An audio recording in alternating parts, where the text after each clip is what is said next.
Hi everybody and welcome to Tidalwave Afterwork, the music production podcast. My name is Patrick Damiani. This is my good friend and colleague Marc Maurer.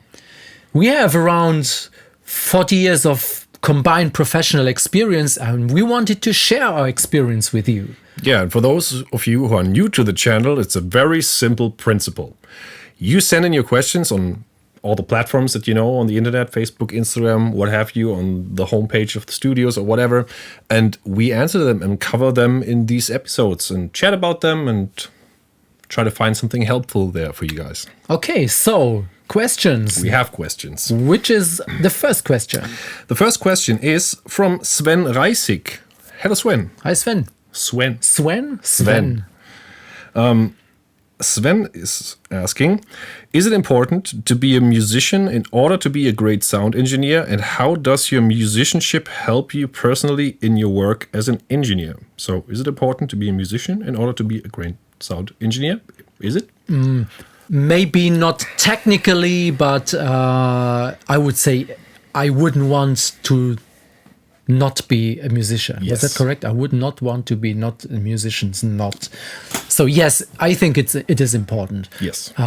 Let's consider a couple of aspects. For example, I'm recording you. You are playing guitar, and if I know how a guitar works or how what a guitarist can play, what he can't play, I can give you some help by looking at how you're playing and maybe giving you some hints that maybe try to block these strings or maybe try to play it in this octave, or you would never know what to advise if you have no idea about instruments. Yeah. You don't even really have to be able to play that instrument.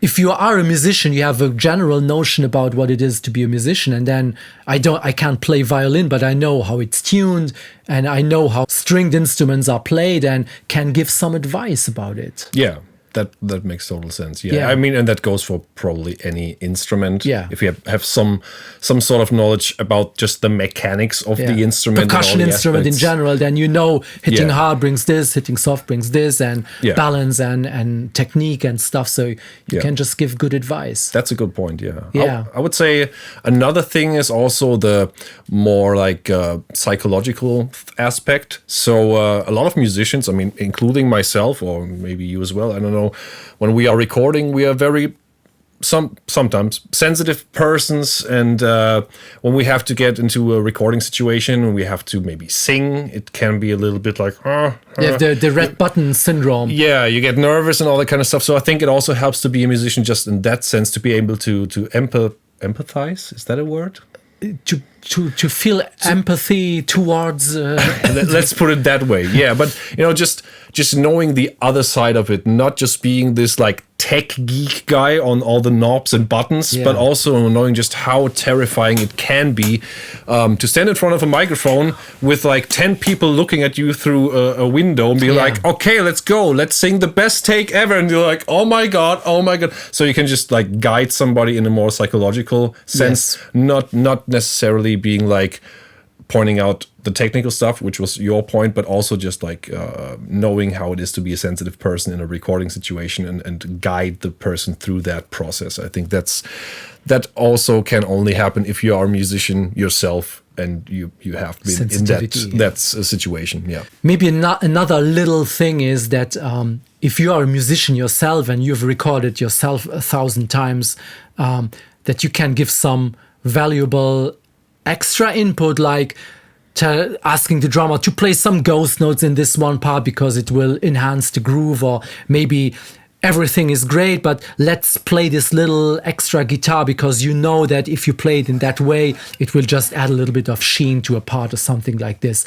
Just small details like this that you would not be able to put into the production if you had never played it yourself. Yes. Yeah, so it's definitely great to be a musician yourself. It's just adding to the overall package. Absolutely. Okay, thank you for the great question. Thanks.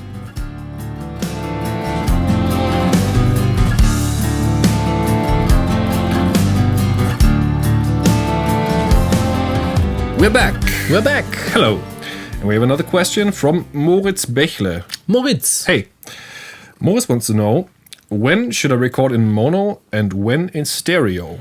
Okay, maybe if we have like people watching who are not so deep into audio production yet, what is the difference between mono and stereo? Let's say our head is hearing in stereo. We have 2 ears, it's like 2 microphones, and because they hear slightly different information, this gives you like a 3-dimensional view of what we are recording with our head. Yes. If we are using just one microphone, this is like a mono source. It's like one signal without any 3-dimensional information. Yes. So when is the one good and when is it useful to use the other? What do you think? It's a classical it depends. It depends. Answer. Yeah. But no, I think to me, the only thing I can think of is I would need to know what I want to do with the sound source later on in the song. So I try to give a quick example. If I record a vocal and an acoustic guitar, and that's all there is in a song, I would maybe consider recording the guitar in stereo.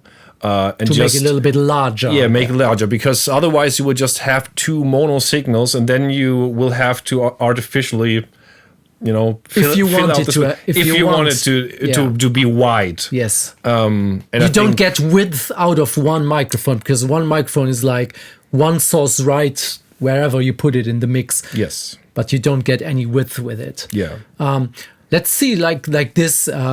If you record in mono, you have like one element that you can place wherever you want in the mix. You can put it left, center, right, wherever, or in between.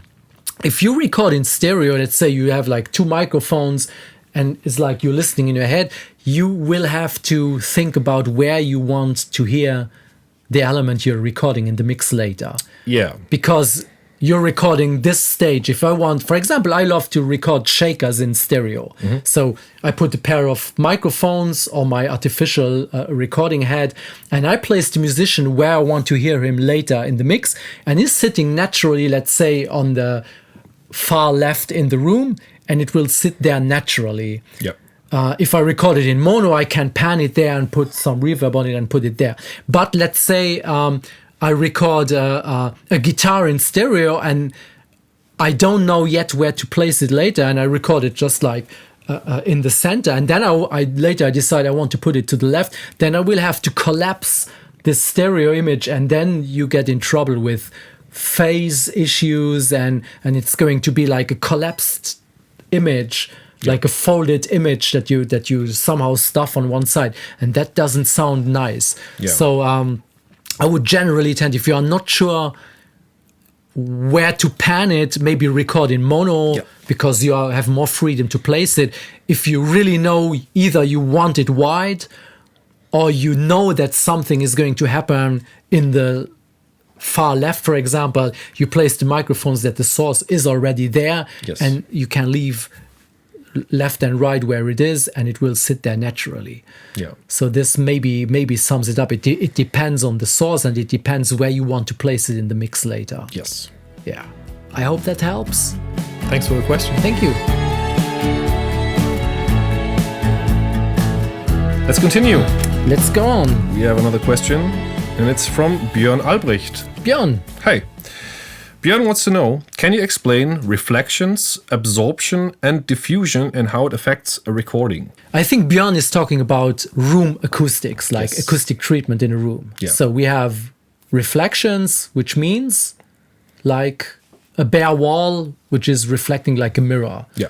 Sound comes in, sound bounces back, almost like a replica of the exact opposite would be absorption. So you have like, let's say you have like a foam this thick, whatever you throw at that foam will be absorbed. It's like a black hole. It just sucks it up and nothing comes back, basically.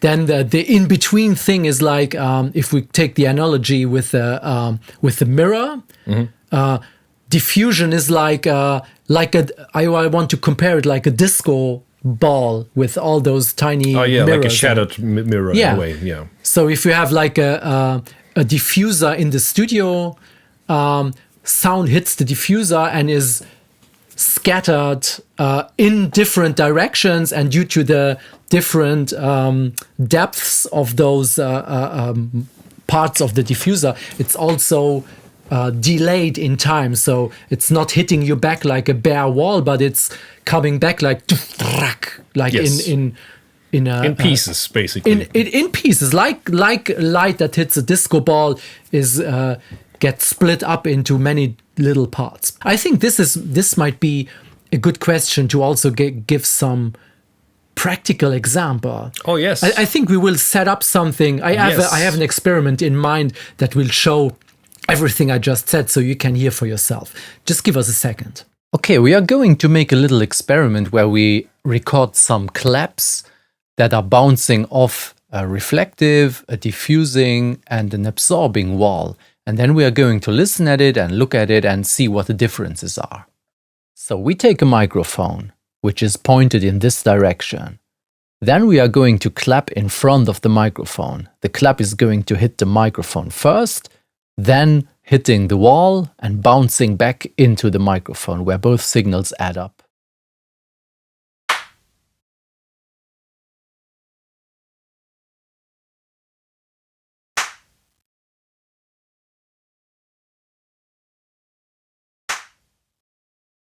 Okay, now let's have a look at these 3 claps in a session and see what the differences are. Okay, here are the 3 claps. The first one is with the reflecting surface, the second with the diffusing surface, the third with the absorbing surface. In the first, we can see that the answer of the room is very loud. If we listen to the complete clap and only the reflection, we can see that it's coming back 1-to-1. It's just a little bit more quiet, but it's exactly the same clap, just as going into a mirror and coming back. The second, the diffusion, you can see that the answer of the room is much softer and it is spread over time. And the third, the absorption, you can see that the answer of the room is much more quiet than with the reflecting surface. So what does that mean?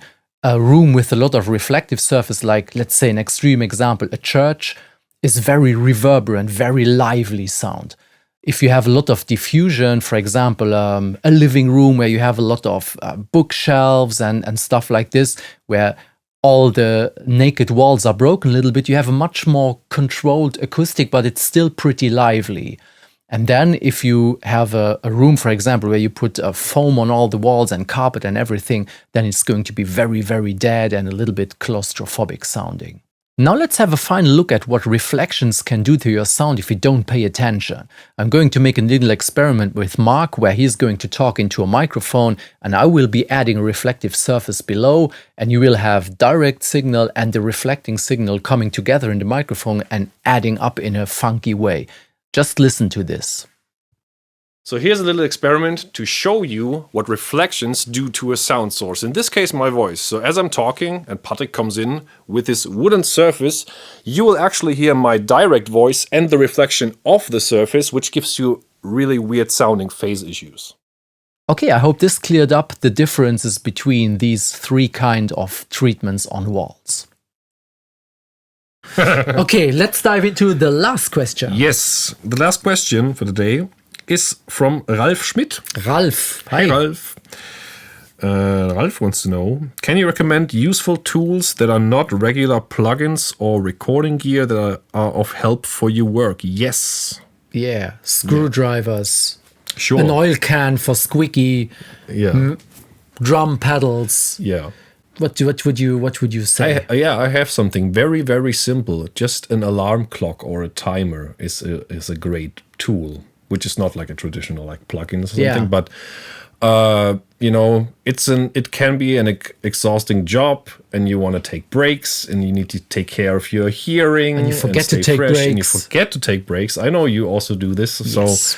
So that's a good thing. And also, more of a fun one, but also serious, is like a refrigerator. Oh. Is a great tool because you want to be hydrated, you want to have cool drinks. It's summer now. You drink it's hot. Refrigerators. I drink refrigerators all the time. It's painful, but no. No, but seriously, I think that's the stuff that I could think of. It's more some luxury thing. A coffee machine, refrigerator with some snacks and drinks and just stuff. Keep you in a good spot. Yeah. Yeah. I think of one or two, let's say, little apps that are not directly audio related, but have helped me in my work as an independent entrepreneur. So I think you need to take care of your finances and of the time you spend, which is more or less directly related to finances. Yes. Time is money, as you say. Yeah. So I have a time tracking app. As we are working right now, although it's after work, I'm tracking the time we spend shooting these videos, just to see how it evolves and to see how much time did I really spend on. And if I now have a paid job, this is not a paid job, this is like our free time. But if I have a paid job, I want to know, okay, I had this budget and I spent this amount of time. Did I calculate correctly? Do I have to adjust either the rate or the time I spend on stuff? Just so, you have data and track your project time and know how long you spend on stuff. And the other thing is, so the money part is, I have a little app called Money Control, because as an independent, you have like not a regular cash flow. Sometimes you finish 3 projects on the same day, and then you get paid for 3 projects. And sometimes it's like, okay, there is 1 month without any income, but you were productive, and you I think you need to know if you earned your money within a month, let's say, if it was a productive month or not. And like when I finished a job, I recorded a band today, and then I put XY euro worked today. So I know this was a good productive month. Then I compare it to time spent, income, and it's not related to the balance on the bank account, but it's related to, did I earn what I had to earn this month? Can I afford to spend something? And this is the crucial part, because it's like, I know so many people working independently. They have like, okay, I get a paycheck, it's 10,000 euro coming in. Oh, I'm rich. I'm going to buy compressors and gear and plugins and shit. And theoretically, you should not, because if you would look at your money app and you say like, yeah, okay, but maybe now I got money, but it was for the last 3 months, and this month was crap, and I should not be able to spend it. So it's more like get a realistic view of time spent and money income and money spent. So that's a good one. I think I'm going to steal this from you. I would encourage everyone to keep track of and just don't dig your own financial and time grave by not having data to analyze. Very good point. And a coffee machine and a refrigerator and snacks and a cat. Is a cat a tool? Yes. Let's call it a tool. Let's call it a furry tool. All right. Having a cat in the studio is relaxing, and sometimes it's just like I take a break.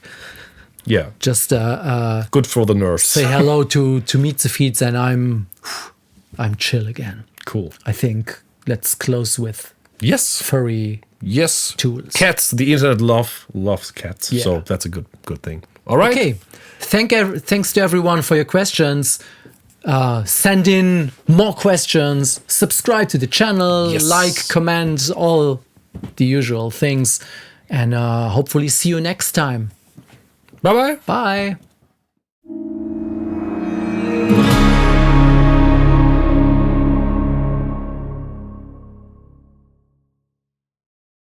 Hi everybody, and welcome to Tidalwave Afterwork, the podcast where we are fucking up intros. Bye-bye. Bye-bye. See you next.